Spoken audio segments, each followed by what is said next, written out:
What do you think happens after we cross over or die? Where do we go? What do we see? Who's going to be there? There's so many questions, and all of those questions I have been researching and pondering over the past year and a half. I have literally been obsessed with learning and figuring out what happens after we die. Welcome to Dirty Talk, the show where we cover all things spiritual, sexy, and spooky. I'm your host, the 𝘋𝘐𝘙. I was a soon-to-be psychologist turned psychic medium, and I have dedicated the last pretty much 3 years of my life just to studying and furthering my knowledge so that way I can share it all with you. So I'm very, very excited. Every single episode is going to start off with a collective reading, a little bit of knowledge on maybe the tarot card that I've pulled for the day, and then we'll just get right into it. And if you guys would like to join our community or share your opinions, feel free to. The Discord should be linked wherever you're listening. Let's just get right into things today. The collective reading for today starts with the Fool card, which I think is so symbolic. It's so beautiful, especially for this being the first video or the first, wherever you're listening to this episode of the podcast. I just think it's so interesting that it came out first because I believe, and somebody can correct me either in the YouTube comments or in Discord, I believe the Fool is the first card in the deck. It is card 0, and it talks all about journeying into the unknown, taking a step into the unknown. So a lot of you people that are listening today could have maybe I just started a new business, could have started a new relationship, started working at a new place, started school, whatever it is. I feel like this is all about new beginnings. Maybe you've been wanting to kind of have that push or something to push you in the direction of starting something new. This is your sign to do so. Now is the perfect time. And I'm actually going to start to flip around some of the other cards here as well. Yes. Oh my God. We have Violet, royalty, power, ambition, luxury, nobility. A lot of you are really stepping into this new empowering time in your life where you're realizing just how much you actually deserve. And it's not always like, I don't know, they're even saying it's not so much of an ego thing, but it's not an ego thing, but it's also sort of kind of is, like pushing yourself outside of your boundaries and realizing that you deserve more at any time in your life. If you're feeling stagnant or uncertain or, like if a partner is just making you feel like, I don't know if this is really it, it's probably not. It's time to really accept something more for yourself, I'm getting like toxic work environments too. Like if you've been really wanting to make that push, obviously I always recommend that people have another job already lined up. Not the same thing for a partnership, go into the world of independence, the blindness of it, the unknown, and just really, really embrace it because you never know what you're going to find in that. Not just that, but we have my destiny is in your hands, longing, missing you. A lot of you guys could actually be missing like this childlike version of yourself. I was just watching this video of Ariana Grande where she was talking about her brand new album and where she really felt like she stepped into human Ari, as she says. She kind of stepped away from pop star Ari and became human Ari. And so this is kind of the same thing. It's like you guys might be longing or missing this like version of yourself that you used to like have, or maybe you were like more like this as a child or something, but you're really, really missing that now. And this is kind of your sign saying, go back to that. Maybe step away from whatever is kind of like not really feeling like the direction that you're supposed to, or like causing stagnancy or whatever, and step into something that is really making you feel like the person that you've always wanted to be, your highest, best version of yourself. I just saw like a painter too. So like getting more creative, becoming more artistic and creatively inclined is really going to help a lot of you out in the future. So that's that. Moving on to our beautiful wild rose card. We have pleasure and pain, adoration and hidden secrets. So this is really cool. I feel like a lot of you guys could maybe be getting some hate right now or love or whatever it is, like kind of a mix of both. Some evil eye, some regular eye, some good intentioned eye, some blessing eye. And I feel like it's really actually a beautiful thing because it just shows and it proves to you that you're doing something right. That's like one of my favorite sayings. It's actually from one of these celebrities. Like I forget where it was, but it was at like this like award show or something where this person was like, you know what? The way that I dress this evening is either going to really piss people off or it's going to really make them happy. But if I'm anywhere in between, I really don't feel like I'm doing it right. So I just love to live by that saying. And especially with this wild rose card, the pleasure and the pain, it's all kind of like the lesson of growing, isn't it? Like, of course, there are going to be some like more painful energies coming our way. Yes, but that's just a part of life. And going back to the Fool card with the unknown, that is the unknown, right? It's pleasure and it's pain because we don't know what to expect. But going back to the royalty card, I feel like you guys are really starting to expect a lot more for yourself, happier endings, happier times. And if those anxious, fearful thoughts are coming into your mind, you're really, really changing those around and turning them into something that's a lot more positive and a lot more fulfilling. Finally, woo, yeah, and that's interesting because we're landing on the Delphinium card, which speaks about cheerfulness, goodwill, remembering loved ones. So I feel like at times like this, and again, the loved ones kind of makes me think about your ancestry, your ancestors, your spirit guides. Remember that those are the people that are guiding you. And so at any point in time where you feel like you're alone or you're like going into the unknown, it's not actually the unknown. Like the people who are guiding you already know where you're going. You just have to sort of trust them and go with the flow.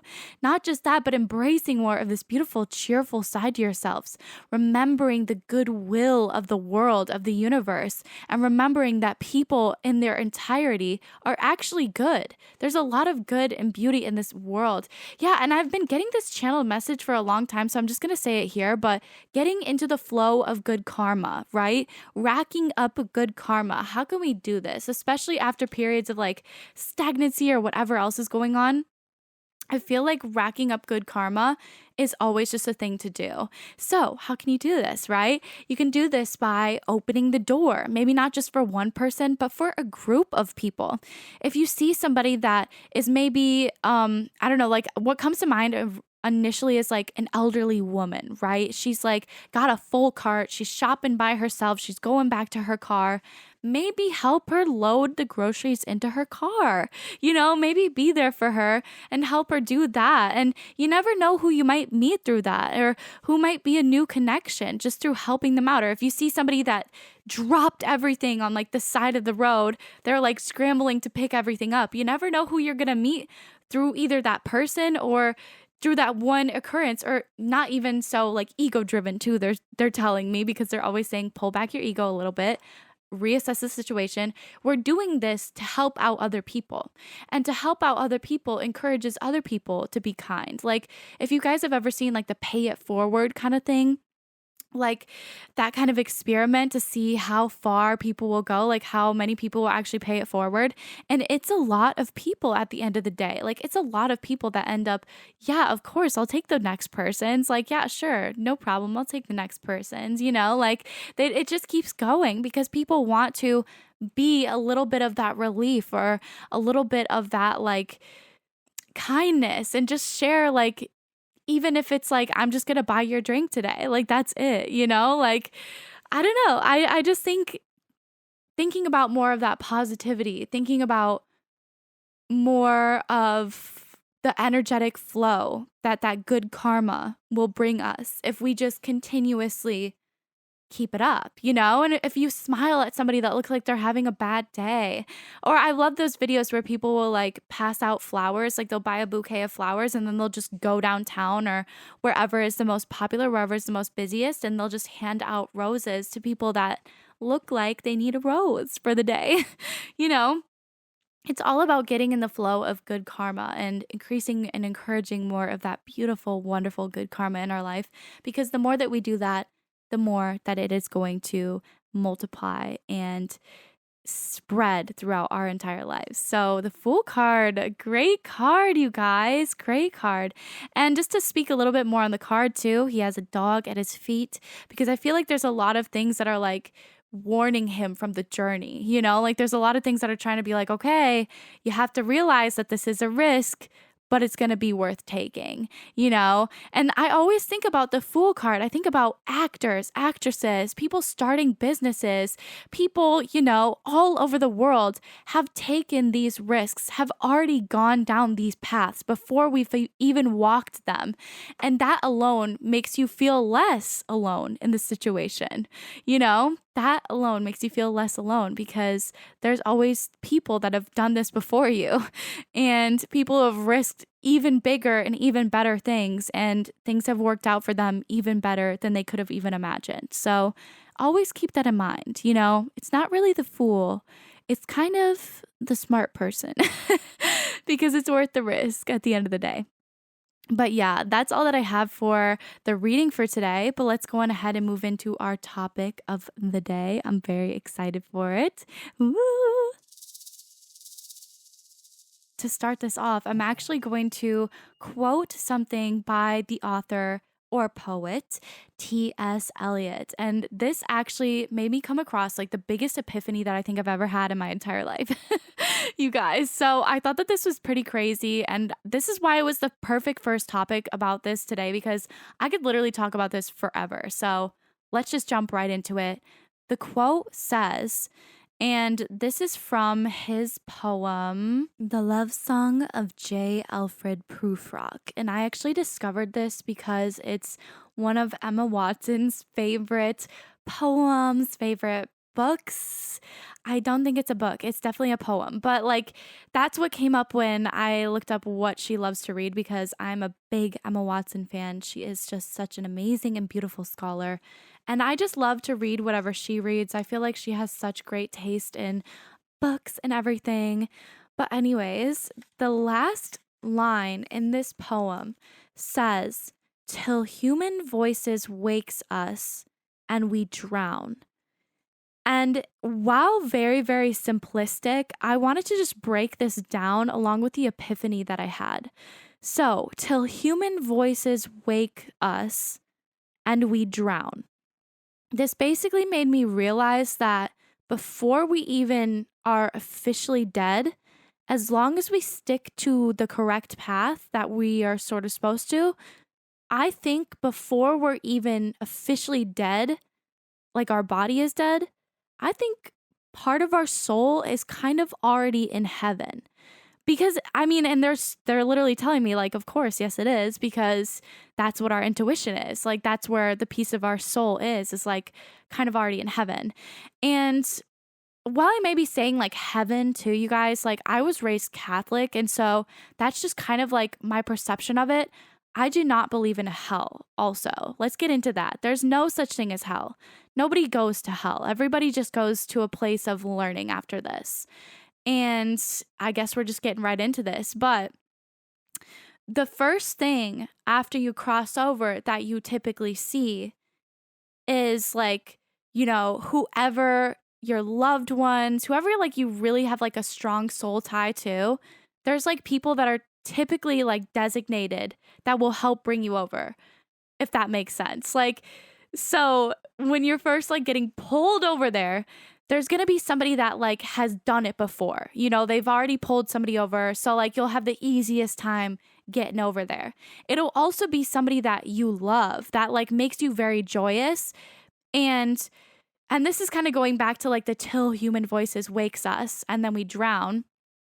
So people who are crossing over, and this is from like a book, like a hospice nurse wrote this book. She says that people will typically hallucinate, like when they're kind of coming to the end of the line. And some of you guys might have realized this with loved ones. Yeah, it's not necessarily a hallucination. They are actually seeing their loved ones in the room. Sometimes they'll see them on the ceiling, on the floor, sitting right next to them. It doesn't matter. These are like actually their loved ones, and they'll start having conversations with their loved ones like they're already in the room.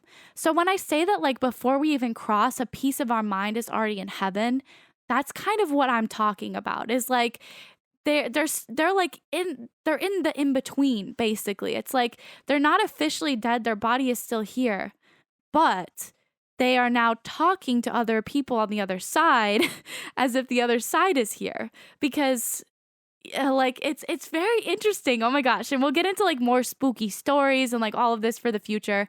But for today, I just wanted to discuss this incredibly difficult and amazing topic because I've just been obsessed with it. And I just wanted to start this off with something really, really strong, right? And very entertaining and very engaging, because this topic is very, very entertaining. Yeah. So they're also bringing to my mind like near-death experiences. Like that's one of the things that where people kind of like be in that in-between state, right? It's like they're not officially dead, but they're like kind of getting there. And sometimes, again, it's not their time. And so that's when they'll come back and complete their cycle and then die at a completely other time. Like that's why you'll hear stories of people that, for example, I know a guy that flew a football field's worth after a car accident. He's an incredible guy, but he flew a football field's worth after getting hit by a car and is still breathing and living today.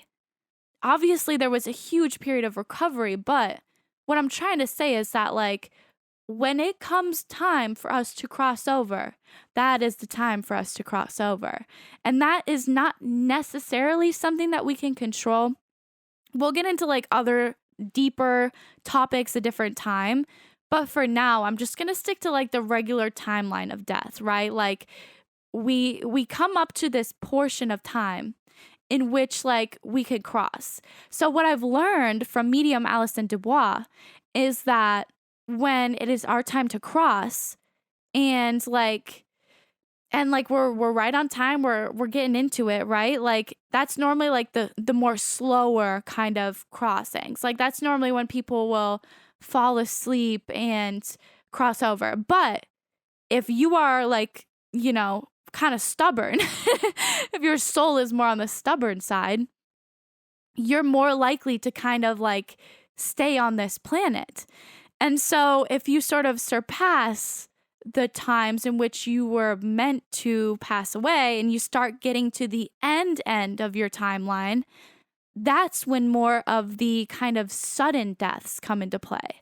So that's when you hear about like car accidents or heart attacks or like just the really, really, really quick ones, basically. Like it's not like death by illness or anything like that. It's like, yeah, you got to the end of the timeline. You got to come up. It's your time to go, buddy. I hate to tell you. And this is like different for every single person that's on this planet. Like this isn't something that is the same for everybody. Right? Because obviously we're all going to cross over at different periods and different times of our life, you know? And if we're lucky enough, we will get it where it's like we get to hallucinate a little bit before we actually jump over, before we actually make the jump and cross over. So that is kind of the gist on crossing over, right? Till human voices wakes us. So again, that's the hallucination, right? Like we're kind of already being awoken on the other side and then we drown, aka, and then our body passes away and fully lets our soul like lift up. But that's why it's so painless. And that's how they keep it so painless too, because that was my biggest concern. I was like, that's like one of the biggest reasons now why I'm afraid to cross. Before, I didn't even know if anything existed over there. There was no way to prove it, you know? And I'm a very like evidential person. I love the evidence. Like I like having things confirmed right in front of my face, you know? And so if there's nothing to confirm it, I don't even believe it. That's why for the longest time there, I literally didn't even believe mediums. Like I would be like, okay, yeah, but you could just be saying generalized attributes of like a person and that could apply to somebody, you know? Like it's the logical side of my brain. Like, that's what I tell you guys. When I started off as a psychologist, like studying to be a psychologist, like I really, really, really loved that. I loved the logical side of everything, right? Like, and so realizing that like I was a psychic was kind of like very ingraspable. Very, very, very strange and weird to grasp. But yeah, I'm a very evidential person. And so I just didn't really like believe in mediums as much as I really, really wanted to. But that was up until EEG technology came out. And since souls, spirits are energy, we can easily pick them up with EEG technology. So that is, again, something else I'll get into another episode. But that is basically what then made me start to believe, okay, there is something beyond this lifetime. Like, there is clearly something beyond this lifetime because, you know, and still, I still did not want to believe mediums until I could do it myself. Also, my next qualm, my next problem that I then had was that, is it going to be painful? And like you hear the stories all the time of people being like, no, it's not painful. Like, no, it's not painful, you know, but it's still just like, I don't know for sure how it's going to feel. And so that's basically why they led me to this poem, to help me to realize that like, it's basically impossible for us to feel pain in this body if we're not spiritually in this body. Does that make sense? I don't know if that'll make sense to anybody, but that's how they basically explained it to me. So I just thought that was so unique and so interesting. But let's get into what actually happens then when you cross over. Now, this is something that I learned from psychic medium Laura Jackson. I love Laura Jackson. I could literally have a whole episode designated to the mediums that I love because I love them so much. I could literally rant about them and I think I will eventually and kind of show you guys like the difference between like what makes them so real versus a fake medium and how to tell what's a fake medium basically. But Laura Jackson talked about how when we cross over, the first thing that we do is we go through a life review. And we go through a life review with like our creator, like with our God, gods, goddesses, with Jesus, Buddha. I feel like that's kind of the vibe. Like whoever you kind of like vibe with, like that's who's going to basically go through your life with you, if that makes sense. So you will go through when you were born to the day that you died. All of the life choices that you should have, could have, would have made, what would have happened if you would have made those, how you affected other people's lives, how you should have done things differently to follow more of your heart and your soul path and the things that you love. So it's very intense of a moment. So you can imagine that like, if you are like a bad person, you're going to have to be up in the heavens basically for a long time because you're going to have a lot to go through just in the life review alone, like in everything that you should have, could have, would have done differently, you know? But it's just so difficult. It definitely is so, like, I mean, it's not difficult. It's not difficult to be a nice person. It's really not. Like, and the more you do it, the easier it gets, right? But for some people, like, it's just like, once they get up there, it's like, well, shit. Like, I had so many different chances and choices, and, like, I could have done so differently. And that's the other thing, too, like, why you don't want to be a bad person is because then the other side basically has to hire somebody to bring you through. And I'm putting this in very humanistic terms. That's not the word. Humanistic terms. I'm putting this in very humanistic terms, but basically the other side will have to hire somebody to help bring you through because nobody's going to want to be over there in your heaven, if that makes sense, because nobody really loved you in this lifetime if you're a bad person. Think about like Scrooge, you know, from the Christmas Carol. He's like one of my favorite examples. Like when they were bringing him through like all of the different past, present, and future, like he saw his future.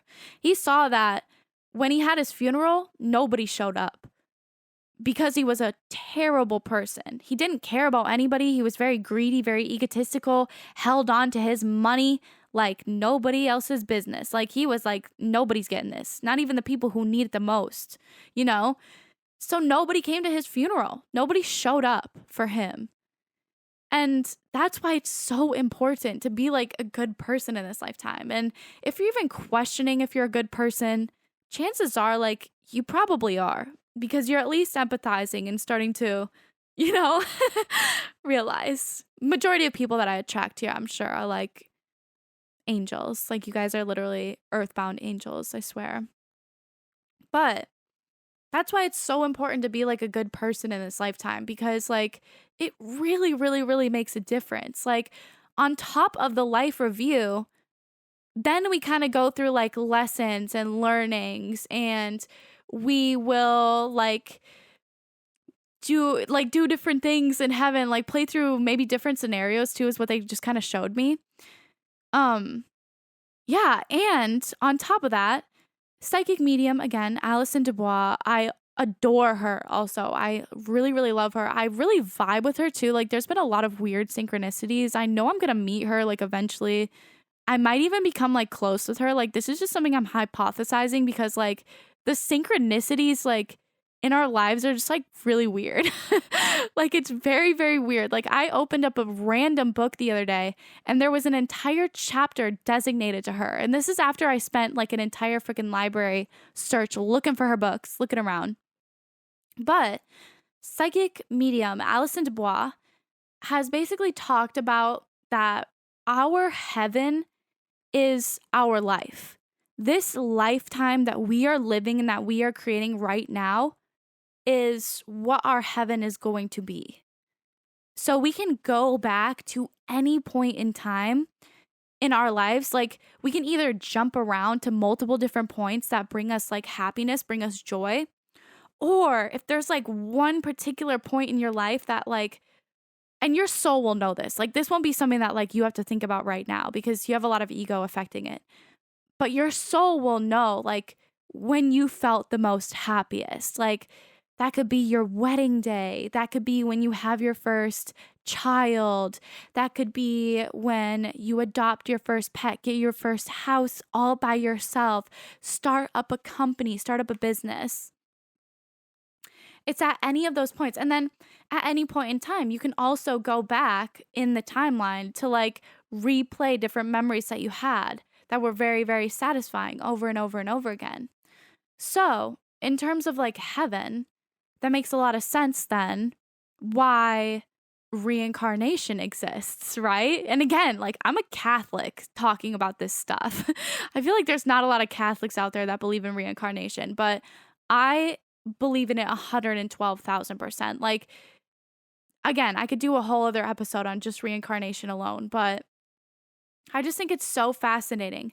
And this is the reason why people want to come back to Earth, because they either missed out on some big love of their life, you know? Maybe they made the wrong choice in love and realized like way later on, oh my God, that person was the one and I completely messed this up. Or, you know, maybe they didn't get to start the business that they wanted to, or they didn't get to have the family that they wanted to, so on, so forth. Like whatever it is that their soul was most craving of them to do, they didn't end up actually getting to do it. And so in that sense, that's why they end up coming back to Earth, soul recycling, as they call it, because they didn't get to have those experiences that they wanted to.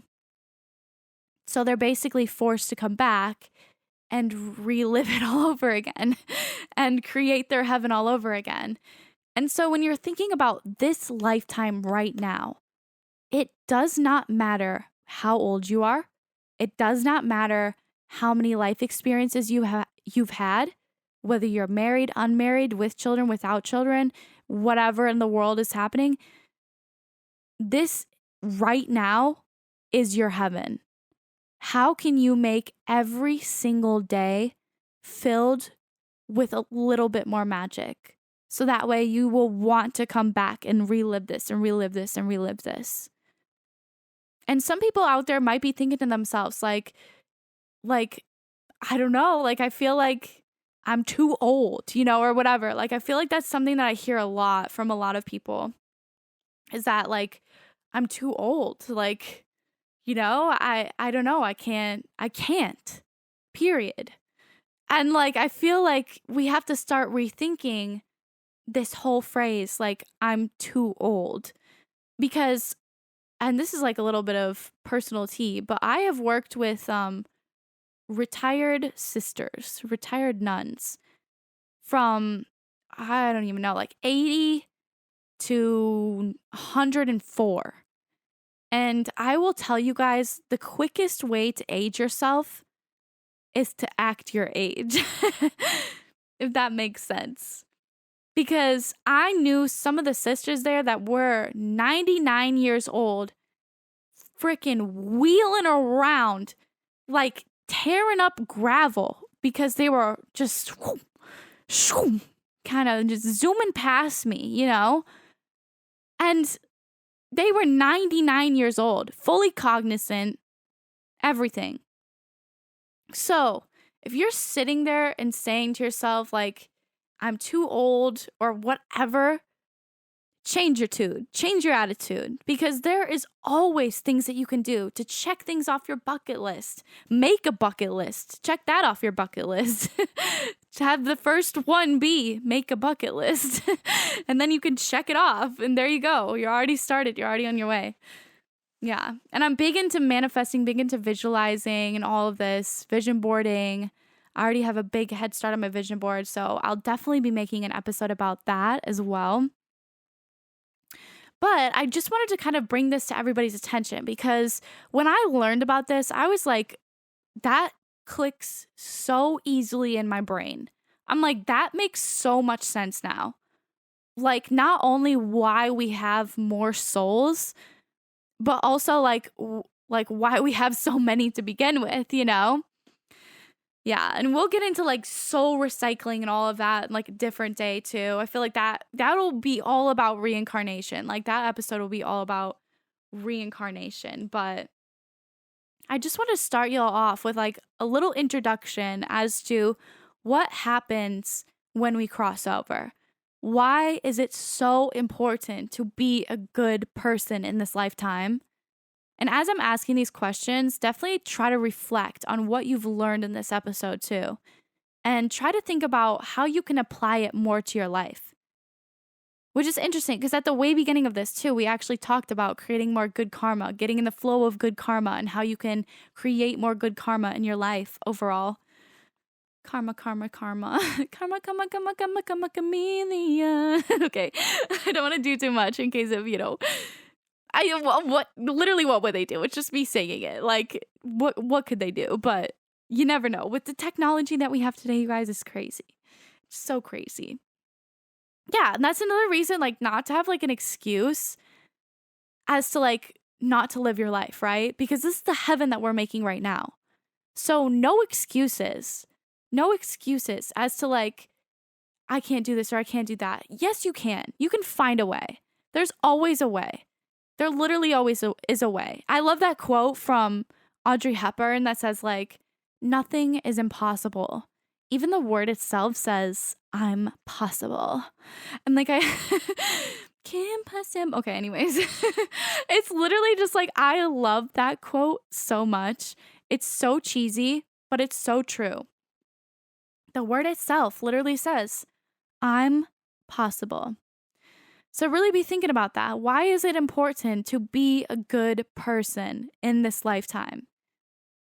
Not only for like the sake of your ego, but also think about how it affects everybody else around you too. How being a good person affects and makes the lives of everybody else around you feel. Right? And then also think about, how are you creating your heaven on earth as we speak? How am I creating my heaven on earth as we're speaking right now? Think about that. What can I do to make this lifetime even more heavenly? Yeah. And I even just got like a download where I saw like this woman does this absolutely insane abstract kind of decorating like all over her house. Like it's very like disco ball lights and paintings with weird lines and weird edges to all of it, carpets with weird lines and weird edges. And she gets a lot of comments of people that are just like super negative. That's what honest to God, like this is my tea right now. Like I don't really fucks with Instagram. Like the Instagram commenters are like pretty mean. Like I'm trying to be more nice on there to kind of set up a better example for everybody on there. Like just be kind to other people, because if it makes them happy, it makes them happy. This is not your life. This is not your life. And if that's the thing that some of you guys are worried about, because that's the other thing too. Some people say I'm too old. Other people say, well, what will people think of me? Right? Because people will probably be thinking of you. Oh my God. And this wraps it up perfectly, because it goes right back to the beginning of this, where we talked about if you're not making people mad, if you're not making people happy, if you're just kind of gliding in the in-between, you're not doing it right. Okay? Because you should be making some people pissed with your choices. Like that woman that's decorating this house completely abstractly. She is making people so upset with it because it looks how she wants her house to look.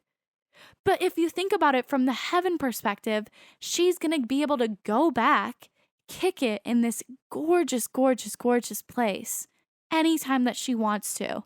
And it looks exactly like the way that she wants it to look. Yeah. They're even saying like ℚ𝘬𝘕 your house.